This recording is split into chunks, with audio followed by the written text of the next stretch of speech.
Good morning, everybody. Mike Vacchi, Princetontrader.com, here with your Tuesday market webcast. All right, daily chart. Talked a little bit about this on the closing wrap-up yesterday. Check that out if you haven't yet. Pivots and charts are posted over on our Circle site. You'll see a sign up for that. Got to get over there. Lots of good stuff over there. The 9-day continues to hold it in. The 200-day exponential on the continuation chart is trying to hold it up. Hourly chart, weekly pivot, rejected again. So, weekly pivot holds it yesterday in the regular session. Weekly pivot holds it here in Globex.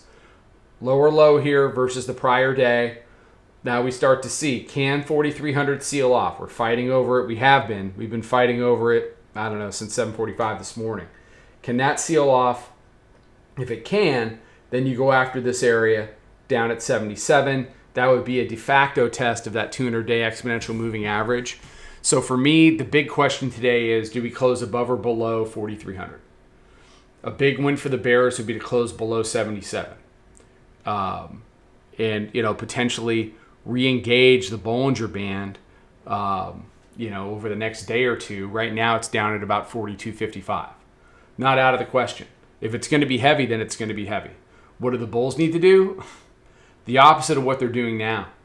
Hold the roundy, come up with an answer for the hourly mid-band, and then ultimately you're going to have to deal with two areas that have currently no desire to be support at all. That's the weekly pivot and the 9-day. And you get the sense that they're going to need some kind of news to make that happen. So those are the real questions, as we get into today.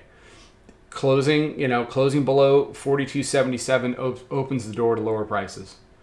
And it's going to be very difficult for any kind of sustainable rally in this environment. When the rallies come, they should be fast and furious. We saw a couple of those yesterday, especially into the close. You can be long, you can stand aside. Don't fight them. Wait for them to exhaust. And then you can come in and short those lower highs. If you find yourself, though, shorting a lower high and it comes back and it takes you out, then you really need to be aware that you could be on the wrong side of things. Well, that's all I got. Everybody have a fantastic day. Be safe, be healthy, take care, trade them well. We're going to open this thing at about 20 minutes. Have a good one, and I'll be around for the wrap-up tonight.